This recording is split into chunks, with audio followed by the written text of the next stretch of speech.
안녕하세요. 빌딩 진양쌤입니다. 안녕하세요. 서현웅 마스터입니다. 최근에 카타르 월드컵 보셨나요? 봤죠? 브라질전을 저희 집에서 모여갖고 봤습니다. 이 토너먼트가 참 재밌는 게 누가 이겨서 최종 결승을 누가 갈까? 부동산도 마찬가지로 뭔가 토너먼트를 하면 과연 1등을 누가 할까? 부동산 이상형 월드컵을 좀 한번 해볼까 네. 하는데요. 아, 네. 제가 지역을 총 여기 16개를 만들었거든요. 서울에서 가장 1등 땅은 어딜까 한번 찾아보도록 하겠습니다. 개인적인 의견이니까 욕하고 그러시면 안 됩니다. 강남구의 역삼동과 청담동.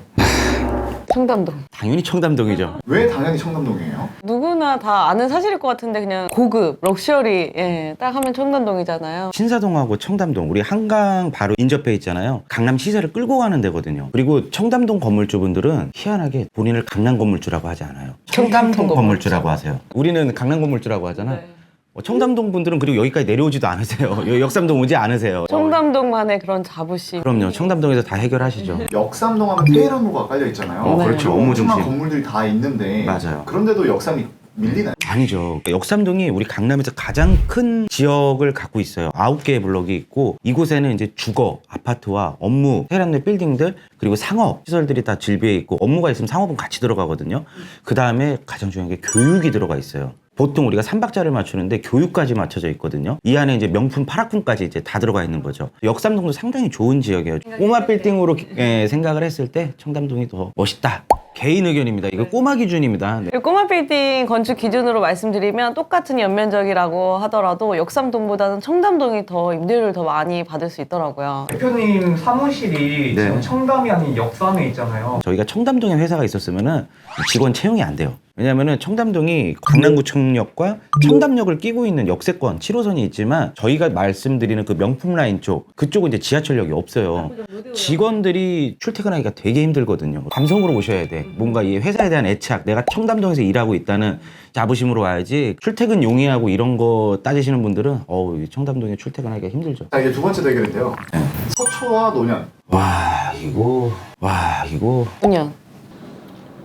죄송하지만 노년입니다. 이것도. 강남대로에 붙어있는 서초 지역은 좋은데 그래도 크게 봤을 때는 강남구 논현동이라는 거. 아니 한때 서초동에 사셨었는데도 서초가 못 이기는 건가요? 아니죠. 서초 정말 좋아요. 서초 정말 좋고 왜냐면 비싼 아파트 많죠. 그리고 이제 교대역, 서초역 중심으로 해서는 중앙지방법원하고 검찰청이 있고 대법원도 있고 그다음에 서초경찰서 그러다 보니까 그거를 기준으로 해서 수많은 사무실들이 거기에 질비해 있잖아요. 그 관련된 업종들이 교육 관련된 것도 학원 관련된 것도 굉장히 많고요. 아파트도 비싸고 이제 그런 빌딩 값도 비싸긴 하지만 아직까지도 강남구 땡땡동 하지만 서초 반포동보다 강남구 논현동이 더 좋은 줄 아세요? 아파트로 따지면 뭐 서초 지역도 좋은 아파트들이 많은데 건물을 짓는다고 생각했을 때는 강남구 논현동이 더. 논현동은 블럭이 역삼동 다음으로 커요. 이 지역은 이제 아파트보다는 고급 주택이 많아요. 호수 하나에 막 50억, 60억, 70억 이렇게 하는 그러다 보니까 이제 이곳에 연예인들이 많이 이제 거주를 하세요. 그다음 엔터테인먼트 사무실이 많고 디자인 관련 영화사, 뭐 건축사 많이 선호하시죠? 네, 엄청 선호하죠. 우리 학동역 이면만 봐도 그렇잖아요. 타일, 전구, 조명 막 엄청 많잖아요. 논현동도 블럭마다 좀 다 특색이 있는 것 같아요. 맞아요. 네. 강남구청역에는 정말 그런 엔터테인먼트나 이런 회사들이 맞아요. 많고 네. 논현역에는 이 먹자 골목이, 먹자 맞아요. 상권이 연금시장도 형성되어 있죠? 있고 네. 네, 학동공원은 정말 그 고급 주거 단지 이렇게 해서 블럭마다 좀 나눠져 있습니다. 논현동 중에서 어디가 제일 좋은 것 같아요? 강남구청역에. 그 땡땡 파라곤 있는? 네네. 아, 네. 거기 좋죠. 자, 이제 세 번째 대결입니다. 네. 잠실과 대치. 당연히 죄송합니다. 잠실 분들 죄송합니다. 대치동 선택하겠습니다. 네. 왜냐면 잠실은 거주하기가 좋은 곳이에요. 이거 약간 번외인데 잠실에 가서 저희가 이제 그 리센츠에 살았었어요. 잠시 월세로 리센츠에 잠시 살았었는데 잠실이 좋은 게 다 돌아다니는 주민분들을 보면은 인상 쓰고 계신 분들이 한 분도 없어요. 되게 여유로워 보인다. 너무 여유로워. 학생들도 그렇고 어른들도 그렇고 뭐 유모차 끌고 다니는 사람, 강아지 산책시키는 사람 다 표정이 인상 쓰는 사람들이 없어. 너무 좋더라고. 행복해 보이더라고요. 잠실에 사시는 안 대장님. 갑자기. 평화로우시죠? 평화로우시죠? 잠실은 그렇게 상단에 보면은 이제 주거 문화가 굉장히 잘 돼 있고 그리고 야구장이 있어요. 야구장. 그분들이 끝나고 나면은 바로 밑에 있는 옛날에 신천역, 종업운동장역과 신천역 이 이면으로 먹자 상권에 엄청들 모이셨어요. 그리고 학원가가 있죠. 잠실 학원가. 레이크 팰리스 기준으로 해서 학원가가 있고요. 하단 쪽은 이제 조금 이제 그 주택가죠. 네. 거기는 이제 상권이 뭐가 없어요. 거기다 건물 지으면 이제 큰일 납니다. 이제 또 이런 얘기하면 안 되나? 꼬마 빌딩 기준. 꼬마 빌딩 기준으로 이제 그 상권은 괜찮다. 네. 하지만 대치동이 더 센 거는 이제 시세가 이제 더 업그레이드가 된 판이죠. 아까 말씀드린 그 주거와 학원가의 정말 끝판왕이 대치동이죠. 우리나라 최고의 학원가죠. 네. 여기도 마찬가지로 테헤란로를 끼고 있는 선능력과 삼성역이 있고요. 그리고 중간에 뭐가 있습니까? 도성초등학교와 휘문고등학교 학교를 끼고 있죠. 그리고 그 하단에 한티역과 음마아파트 학원가가 깔려 있어요. 그리고 그 밑으로는요 아파트 단지가 딸려 있죠. 그러니까 아파트 값도 비싸고 건물 값도 비싸고 학원들이 한번 들어가면 나오지를 않아요. 학원들끼리 권리금도 세고 그러다 보니까 임대료도 비싸고 골목까지 학원들이 다 있어요. 네. 돈가스가 12,000원이에요. 제가 깜짝 놀라서 우리 아들 픽업 갔다가 흑돼지 돈가스라 그래갖고 뭐 똑같던데 12,000원이더라고요. 임대료가 다르니까요. 그렇죠. 내야죠. 자 이제 그 다음 대결인데요. 개포와 도곡. 여기서 좀 갈릴 것 같은데 지금 하나 둘 셋. 도곡. 오. 아파트로 치면 지금 개포가 신축 아파트들이 그렇죠. 많아서 네. 개포일 텐데 네. 꼬마 빌딩이라 하면은 도곡일 것 같습니다. 개포는 말 그대로 진짜 이제 아파트 단지만 있는 걸 모든 분들이 알고 계실 거예요. 근데 도곡 같은 경우는요. 도곡동이 양재역을 끼고 있고 매봉역을 끼고 있고 이제 밑으로 내려가면 이제 도곡역을 끼고 있잖아요. 우리 강남이 좋은 게 뭐냐면 2호선, 7호선, 9호선, 3호선, 그다음 분당선, 신분당선 이 모든 호선이 지나가잖아요. 3호선을 선호하시는 분들이 주로 이제 강북에서 오시는 분들, 은평구 쪽에서 이제 3호선이 와요. 3호선이 강남에 유일하게 있는 게 신사역하고 압구정역 그리고 네, 양재역, 그다음 매봉역이거든요. 근데 양재하고 매봉은 사이에 있고 신사와 압구정 딱 이 호선이 두 개밖에 없어요. 그래서 3호선 이용하시는 분들은 선호하는 데가 신사, 잠원 그리고 이제 도곡이거든요. 이렇게 유일하게 있어. 근데 신사가 비싸. 다 알 거야. 여기 이제 도곡은 그나마 조금 거기에 비해서는 괜찮아요. 여기도 나름 먹자 상권도 잘 돼 있고 그리고 공기업, EBS도 들어가 있고 이제 수도사업소 이런 것들이 있다 보니까 먹자 상권이 형성되는 거는 그 주변에 회사들이 많다는 증거예요. 그렇죠. 먹자 상권이 있는 곳은 어느 정도 인구 규모가 있다. 이렇게. 그래서 이 회사가 있다는 거는 5일 상권이 되거든요. 월요일부터 금요일까지 사람들이 출근해서 퇴근할 때까지 점심과 저녁 상권이 보장이 되는 건데 여기서 또 도곡의 장점이 뭐냐? 주거가 있잖아요. 타워 팰리스 있죠. 아카데미 스위트 있죠. 대리마크 호텔이 있죠. 이분들이 다 넘어와서 드세요. 그 매봉역 쪽으로. 그럼 양재천도 있고 도곡의 장점이 또 양재천도 있죠. 이분들은 추가적으로 뭐냐? 토요일, 일요일을 또 상권을 받쳐주시거든요. 즉 얘기하면 7일 상권이 된다는 거예요. 우리 테헤란로 역삼역은 5일 상권이거든요. 토요일날 막 이게 전단지 돌아가고 예, 팔이 날리고 그래요. 그래서 여기는 식당들이 안 해요. 주말에 보면은. 근데 7일 상권이 돌아간다? 강남에 몇 개 없거든요. 그 중에 하나죠. 아까 그 말했던 대치, 한티역도 7일 상권. 아, 이거 학생들이 그 웬만한 직장인분들보다 돈을 잘 써요. 엄마 카드, 아빠 카드 받아갖고. 돈가스 12,000원짜리 사 먹는다니까, 진짜. 또 도곡동도 이 주거, 업무, 상업, 그 다음에 교육이 이제 포함이 돼 있다. 네. 이제 강북으로 넘어가겠습니다. 마포와 용산이 있는데요. 동마다 좀 다르거든요. 용산구가 또 크기 때문에 저는 꼬마 빌딩 시장으로만 그러니까 봤을 때는 마포가 더 유리하지 않을까. 그냥 강남을 진입을 못 하시는 분들이 대체제로 그 다음 가는 곳이 마포거든요. 용산은 아직 개발 제한 구역도 많이 묶여 있고. 한남동, 네. 뭐 이태원, 동이 조금 적기 때문에 전체적인 맞아요. 걸로 봤을 때는 마포구가 또 수요가 더 많다. 거기가 아직까지는 이제 디벨롭 행위를 했을 때 빨리빨리 이제 치고 빠지고 할 수 있는 그런 여력들이 많고 임차 수요도 확실히 네. 많잖아요, 마포. 어느 분들이 그러시기는 하던데 뭐 강북 최대의 상권 뭐 홍대 아시잖아요. 근데 용산 최대의 상권이 어디입니까? 한남동. 홍대를 이길 수 있나요? 아니죠. 네, 상권으로 봤을 때 집 말고요. 꼬마 빌딩으로 봤을 때는 마포가 더 위라고 생각을 합니다. 다음에 이제 동을 좀 더 구분해서 성수동과 한남동. 네. 이거 진짜 이거는 정말 어렵네요. 이거 성수와 한남. 와, 이거 너무 어렵다. 이거 어떡하냐. 자, 셋, 둘, 하나. 성수. 아, 씨, 똑같아. 아, 그냥 꼬마 빌딩으로만 놓고 봤을 때요. 왜냐면 거기가 아직까지 중공업 지역이 많아요. 그래서 건물을 새로 짓거나 이제 리모델링해서 증축을 할 때 혜택이 굉장히 많아요. 첫 번째, 1조권 사선 제한을 안 받아요. 그리고 보통 용적률이 400%막 이렇게 받더라고요. 강남에서 그냥 짓게 되면은 뭐 70평짜리 땅을 막 5층을 짓게 되는데 거기 막 7층, 8층을 지어버리더라고요. 아무래도 면적이 더 커지니까 임대료가 더 높아질 수밖에 없고 그쪽으로 이제 먹자 상권이며 이게 사람들이 휴식할 수 있는 그런 홍대 같은 그런 상권도 몰리고 사옥도 많아져서 이제 너무 좋으니까 거기도 7일 상권이 되는 거죠. 성수랑 한남이랑 너무 이제 좋은 동네여서 이제 고르기가 힘들었는데 한남동 같은 경우에는 좀 작아요. 그래서 매물이 이제 많이 나올 수가 없는 곳이에요. 그들만의 리그죠. 거긴 진짜 물건 잡으면 대박이에요. 로또예요. 정말 비싸게 나와요. 이제 마지막 대결인데요. 잠원동과 반포동. 자, 하나, 둘, 셋. 잠원. 와, 살렸네요. 신사역이 있기 때문에 잠원동이 좋은데 같은 강남대로 중에서도 이제 신논현역과 논현역 이렇게 역으로 봤을 때 반포가 좀 더 수요가 더 있지 않을까 싶습니다. 잠원동은 좀 한정적이지 않나요? 그렇지 않습니다.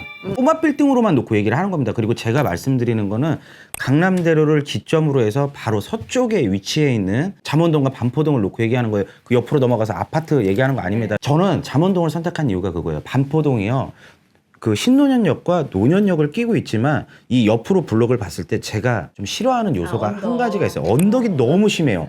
사옥용을 쓰거나 혹은 이제 뭐 상업용을 써야 되는데 약간 그게 이제 부실하다는 거죠. 평지에 보면 옛날엔 치킨거리가 있었잖아요. 정말 상권이 좋았었어요. 그 대로변으로 놓고 봤을 때는 유명한 병원들도 굉장히 많고 성형외과, 뭐 고도일병원, 네, 좋은 건물들이 굉장히 많아요. 근데 그 이면으로 가면은요 언덕이 너무 심해요. 근데 저는 말씀드리는 게 대로변의 큰 빌딩이 아니고 이면에 있는 꼬마 빌딩을 말씀드리는 거니까 이 언덕이 있는 지역이 너무 많다. 골목이 너무 좁다. 이런 이유 때문에 잠원이랑 굳이 비교를 하자면 잠원이 더 좋다. 잠원은 똑같이 여기도 한 블럭밖에 없어요.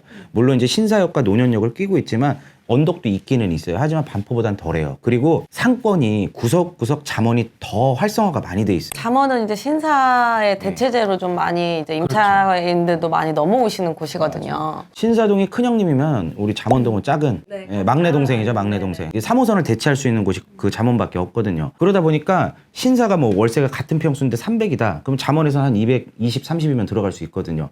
근데 퀄리티는 비슷해. 건물만 놓고 봤을 때는요. 물론 지역적으로는 신사가 더 좋겠지만 그러니까 사람들이 일로 많이 와. 그래서 이쪽에도 보면 연습실도 굉장히 많고 엔터테인먼트 대체한 회사도 많고 뭐 식당이 일단 되게 많아요. 그래서 음식점들이 장사가 잘 되다 보니까 이쪽은 이제 사업보다는 아무래도 음식점 이런 것들이 많이 활발하다. 뒤에 롯데건설 회사도 있고 해서 그럼요. 많이들 넘어오시죠. 잠원에 대기업 회사가 많아요. 그러면 잠원으로 가겠습니다. 네, 예, 잠원. 네. 예. 신사동과 양재동. 양재 죄송합니다. 예, 양재 분들 너무 죄송한데요. 이렇게 해서 16강이 끝났는데요.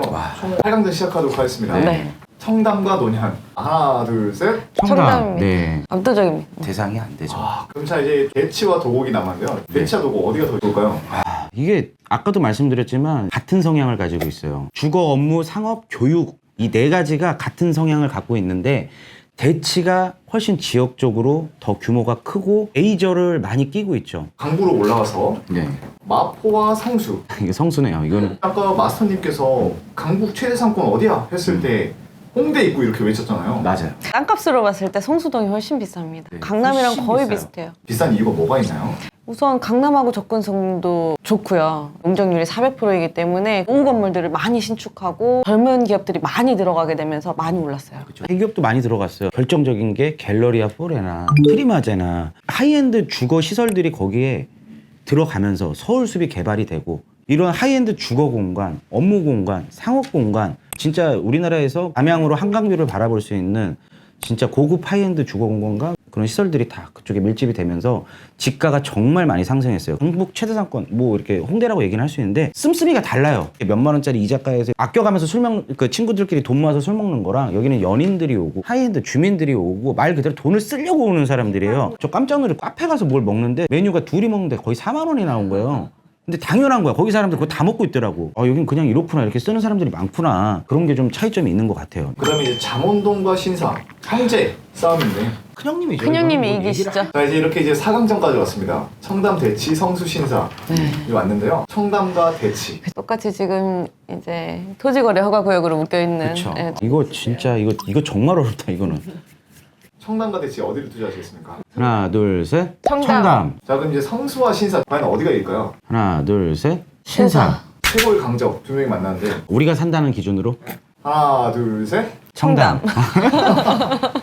아니 그렇게 신사가 좋다고 했는데 왜 청담한테는 안 되는 거야? 지금 청담동이 많이 지금 토지거래 허가구역을 지금 3년째 묶여있고 올해 지금 풀릴 수 있다 이렇게 얘기가 나오고 있는데요. 청담동이 압도적이에요. 그런데 지금 청담동을 우리가 허가를 받아야 되고 활발한 거래를 못하기 때문에 신사동이 같이 이렇게 올라갔는데요. 신사보다 청담이 더 좋다. 이거는 아니고요.